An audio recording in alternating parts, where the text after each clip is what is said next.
next layoff could be your biggest breakthrough. I'm your host, Shreya. On today's Inner Peace Better Health, we welcome Pav Lertjitbanjong, financial resilience expert, top MBA, and founder of layoff-ready.com. Pav walked away from a corporate job at 43, not because she had to, because she could. Now she empowers high achievers to take control of their finances, redefine success, and retire on their terms without waiting for disaster. If financial freedom has felt like far off dream, this episode will bring it right to your doorstep. Welcome, Pav, and I'm honored to have you on my show. Thank you so much, Shreya, and I really appreciate this. I'm so honored to be on the show as well. Yes, and Pav, you left a high paying job that most people would kill for. So, what made you walk away and what mindset shift came first? Yeah, and Shreya, that's a great question. And to be honest with you, like it took me a while to really come to this realization. Because like honestly, I didn't really quit my job, like you said, because of a layoff or anything, but or even like I didn't even have a trust fund or a sugar Mm. daddy to put it in in a direct language. But um I think I quit because life is too short to be stuck working on like endless PowerPoint presentations. And after what I learned from my divorce, which I call that like a version my own version of a layoff. I spent 3 years to kind of like engineer my exit. And it took a little bit longer than I would have liked because for me it was more about like even though I already hit my freedom number, but it was more on like the nerve inside me to like really gather the courage to get there. So yeah, I think it was kind of like that. It's been a gradual process, and what really hit me, Shreya, was you know that moment when I heard about my grandmother passing away, and I missed seeing her for the last time because I was too busy working on a PowerPoint spreadsheet, slide 37 to be exact. So, that was like my wake up call. I would say, yeah, I spent years in corporate, chasing what looked to be success to others. But like deep down after that moment, I felt, oh my gosh, like what am I doing with my life? When I'm watching people that I love growing old on FaceTime and not really experiencing it. Yes, and that's such a kind leap, takes really courage. And I think my listeners will also resonate because I think this is the kind of problem that many of the people faces in today's corporate job because they're living far from their home and they miss their family and their high points when they want to be with their family but they can't because of the pressure. And I think your story will really help them. And what were the fears you had to face to make that decision and how did you move through them? Oh my gosh, Shira. Um, the fears when you're talking about that is just like so many different things, running in my head for I would say like over the span of 3 years after my divorce. I thought about this scenario that okay, at some point I know for the fact that I want to be able to retire early, but during divorce is like so far away from reality. So number one fear was fear of security and in general, like financial security, emotional security that comes from having something as your backup plan. And as soon as I got divorced, I realized that, oh my gosh, like I don't have a backup plan anymore. And so that's number one. And the second one I would say is like fear of what other people think. It's kind of like in a way I was asking myself, hmm, do I need to ask for someone's permission in order for me to retire early? And I kept asking myself like hundreds of times over the course of many years, like who am I asking for approval? Is it like my family members? Is it my friends or my boss? And eventually I came to realization it was me that I need to ask me Like, do you really want this next chapter to be this way? And I think these are the two main things that I've been asking myself. Yeah. And the last one, which I kind of like eventually come to acceptance with, that is fear of changing your life dramatically. So share before, like during corporate days, of course, you have like, good money coming, like where, you expect the paycheck like coming every 2 weeks. Now I don't have that. So what does it mean when it comes to lifestyle? So for me, I calculated my annual numbers, or like monthly expenses, and it was about $10,000 a month. And I'm like, okay, do I need to like really shrink this significantly, obviously, in order for me to retire first? Because I don't have a limited amount of money. And I think that's a misconception, by the way. When people think about like retire early or financial security, they think, oh my God, you need to have a trust fund. You need to like have millions of dollars. Like, I'll be honest with you, I don't. But I know my freedom number, my expenses are, and I was able to reduce it to $3,000 a month stay. So yeah, significant shift. That's really a significant shift, and a powerful start. And you teach people how to lay off proof their lives. What does that mean practically, and where should someone begin? That's a great question, Julia. And I think this is also sometimes like when people think about layoff proofing, they think about, oh, like, are we being paranoid that our job is not secure anymore? Well, which I mean, these days, I would say no, not so much. You're not really paranoid, but it's more than that. I would say layoff proofing your life is beyond. It's about like giving yourself the freedom of option the options that you can choose to walk away from any situation anytime, not just your job, but like toxic relationship, right? Like a divorce, or pretty much like anything that is no longer serving you. You have that option, and I think that is so important, and that's the core concept of layoff proofing your life. Yeah. And sorry, and to your question on like, how do we layoff proof your life? I would say, start from like simple, maybe 3 steps. So one is, know your survival number. So with that, like you need like 3 numbers that you need to know. What one is the baseline, as in like what's your net worth, assets minus liabilities, that's your net worth, right? And I'll tell you this, for me, I didn't really know that number until I turned maybe 39, just right before I actually got like officially divorced, because my lawyer told me to. And it took me like 6 months to came up with that number.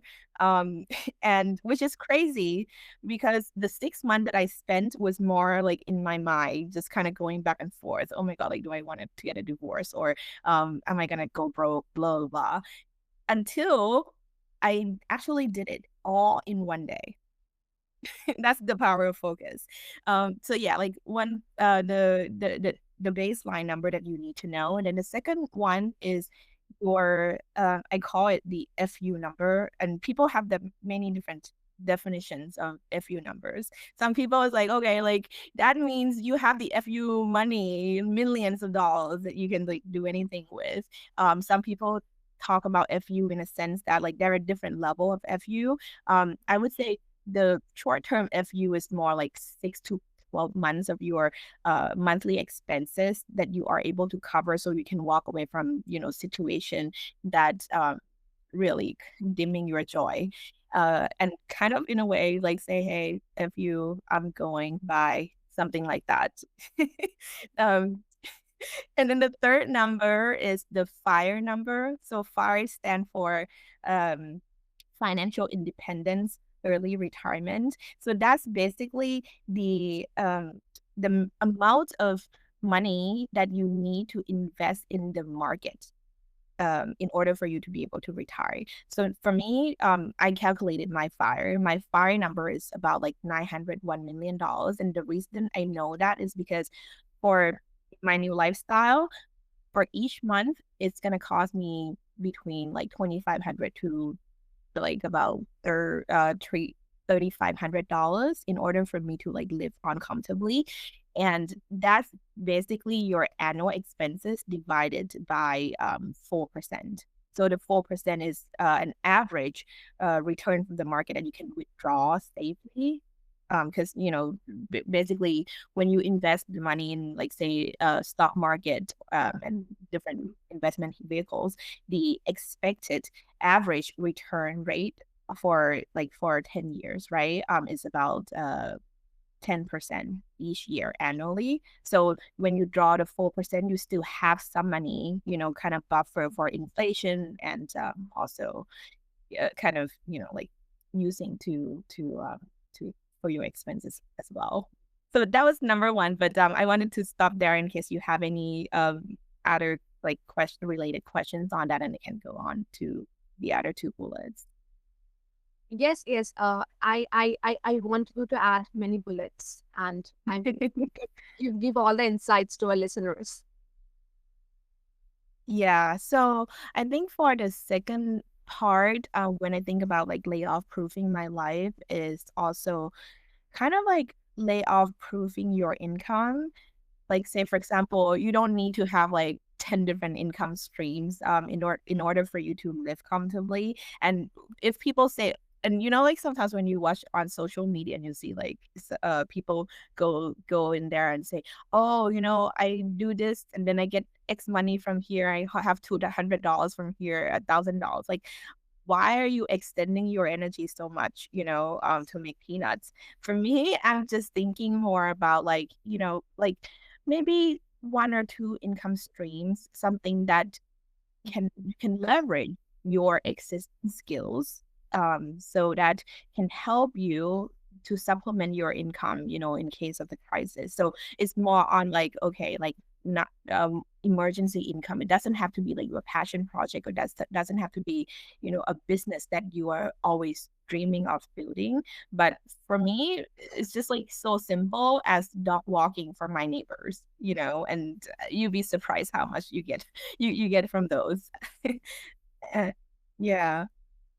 Yes, and I think this insight and all this framework and the information much needed for our listeners, and I think they will be really thankful to you. And also, I have a question like, what role did health, mental, emotional, even physical health play in your decision in retiring early? As in like how my health condition or how the health condition of the person retiring early has to be. Yes, yes, yes. And if like your decision changed your health anyway, like it has an effect on your mental health or emotional health or maybe physical health. Got it. Okay, before I answer that, Shreya, if that's okay with you, can I like add like one more thing on the layoff Yes, proof? yes, yes, Yeah, yes. so I think like the last thing is to have the plan. So I've been in corporate for 23 years, and I realized that I've been in corporate for way too long than what I would have liked. And the part of the reason is because I didn't really set the date. I didn't really set the timeline. Because, when you're in corporate, it's kind of like what they call a golden handcuff. Right. So Mm. it's comfortable enough that you don't want to leave, but then you know that you have so much more potential to, make bigger impact to the world. But with that handcuff, it's like, okay, hard to leave. So I would say number one is to walk away, like, identify with the day that you wanted to, like, walk away. For me, always has always been before 45, for the past 3 years. That's what I thought, and I'm now 43. So I'm a little bit earlier. That was just great. And also, like, prepare your kind of like, all the paperwork, things that that needs to be done. Like, when you talk about your health, for example, like, you can't just walk away from your job by just not thinking about all these small details like health insurance, for example. So, the devil's is always in the details. So I think like that's a very critical step, to think about. Um, and yeah, so back to your question, Shira, in terms of the health, I would say, um, mental health definitely has been improving significantly.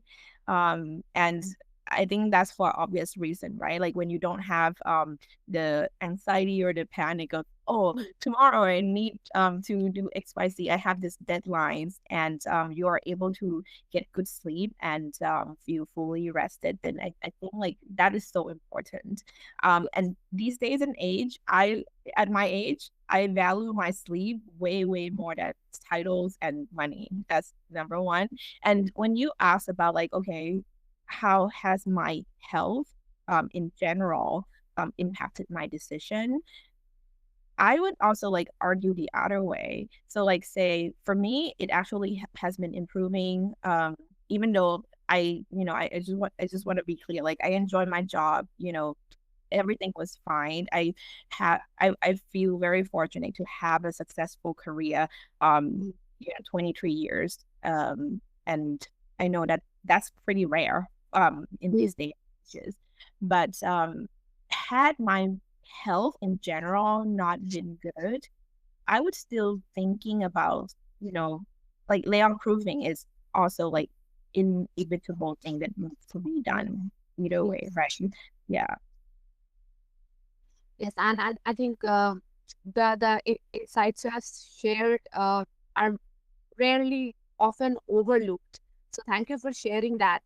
And also, for someone listening who feels overworked, underpaid, or maybe stuck, what is one empowering truth you would leave them today? Oh my gosh. I have so many truths. But Yes, let me think. Let me think about a good one. For someone being stuck as in like stuck in kind of like the 9 to 5 grind, or are you talking more about stuck in terms of the thinking that hey, should I like retire or like walk away from certain situation? Which one do you yes, yes, they're stuck in a awkward position, like they should leave or not leave. What should they do? I see. So I would say um anything that is dimming your joy and anything that is causing you mental health, that is bigger. That is a big enough reason for you to walk away from that situation. And when I talk about like how mental health is everything, I think when without mental health or like health in general, you can't really best perform or at your optimal. So that's number one. But then I think like more importantly is that without mental health, you don't have that clarity on like where you are or where you want to be. So I think mental health is everything. Yeah, that's my number one Mm. that's my number one advice. But I think like in generally though, like when you if you feel stuck in the career that you maybe like are burnout or have issues with, um start by assessing your current situation. And, I am a number person. Numbers don't lie. even though even though I've been lying to myself, sure, for like 40 years almost. But now I know that numbers don't lie. So assess your current situation with honesty and identify like areas where you can, like reduce your expenses, like come have that come to Jesus moment, like how much expenses you have, how much debt you have, and like kind of backtrack from there. If you know that you have certain like amount of debt, then start by paying off those debts. If you don't have if you have a limited income, try to get a promotion. If you can't get a promotion, get a side hustle, alternative income, something that can actually help you build that confidence and financial security, even though it could be like a short term for now, before you can actually like take the leap. But yeah, I think like the small consistent steps can actually lead to significant change. It's all about creating options for yourself. So, when you're ready to make the move, you can do it in the place of strength. Because like honestly, Tria, before I got divorced, like I said, like I didn't even know what my baseline number was. I had no idea and claimed to be a number person. But have faith, right? Have faith in God. Yeah. Have faith in God and courage over comfort because once you gather your courage, everything's gonna fall into places. Once you speak to God and tell him that, hey, like this is where my situation is, I need your guidance, he will give you that guidance, like whatever you believe in. Yeah. Yes, yes, yes. That's so true, and that's a truth someone out there really needed. And if my listeners want to connect with you, then what's the best way? The best way to connect with me, couple things. So, like one, I have a platform called Layoff-Ready, which help people layoff-proof their life and build that financial security. Layoff-proof. Layoff-ready.com. And then you can also connect me on TikTok at Moments of Reset, Moments of Reset. Okay, so I'll make sure to attach all the details and links below so that our users can find it easily. And with that, we have come to the end. And listeners, Path proves that freedom isn't about luck, it's about readiness. You don't have to wait for permission or crisis or a miracle. You just need the courage to choose differently. So, whether you are deep in 9 to 5 or dreaming of early retirement, your peace, your power, and your plan starts now.